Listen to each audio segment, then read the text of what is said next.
Dia kata dia ikan bilis, tapi ikan bilis tak mampu keluarkan RM500,000 tunai kepada seorang Menteri Sabah.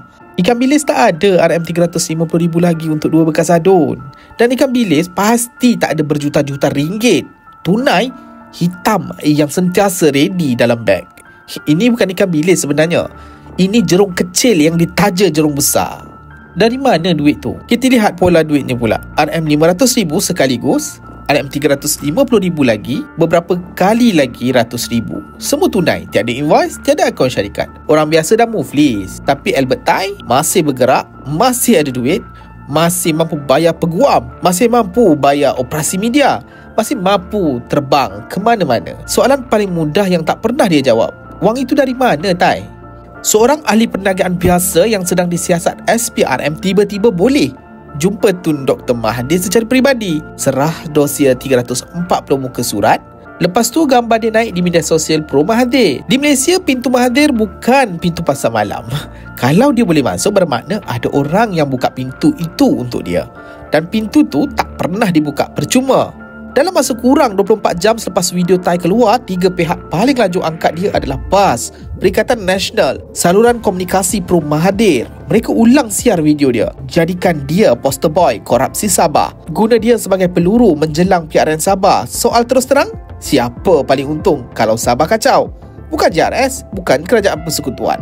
Yang paling untung adalah PAS PN dan Blok Mahathir. Tak hairanlah kenapa mereka paling awal, paling gairah, paling bersungguh-sungguh menyambut Albert Tai.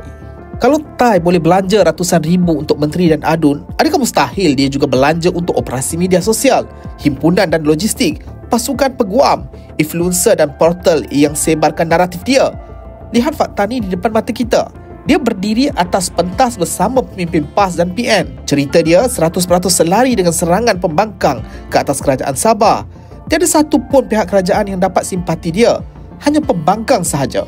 Dalam politik Malaysia, selari bukanlah kebetulan, selari adalah strategi. Kita tak payah tuduh, kita cuma tanya soalan yang rakyat Sabah sedang tanya sekarang. Kalau Albert Tai boleh membayar menteri, adun, pegawai, boleh tak dibayar juga pihak lain untuk jadi senjata politik menjelang PRN? Kerana dalam politik Malaysia, yang bayar dialah yang menentukan naratif. Albert Tai bukan bersendirian. Dia ada pentas, dia ada saluran, dia ada akses, dia ada wang yang tak habis-habis. Dan semua itu muncul tepat pada masa yang paling menguntungkan pihak tertentu. Jadi, sebelum kita telan bulat-bulat cerita ikan bilis ini, tanya soalan terakhir yang SPRM dan rakyat Sabah patut tanya. Siapa sebenarnya yang membiayai Albert Tai? Dan apakah pulangan pelaburan terbesar yang mereka harapkan daripada kekacauan ini? Ini bukan teori konspirasi, itu logik politik Malaysia yang kita semua dah lama kenal. Albert Tai bukan ikan bilis, dia alat.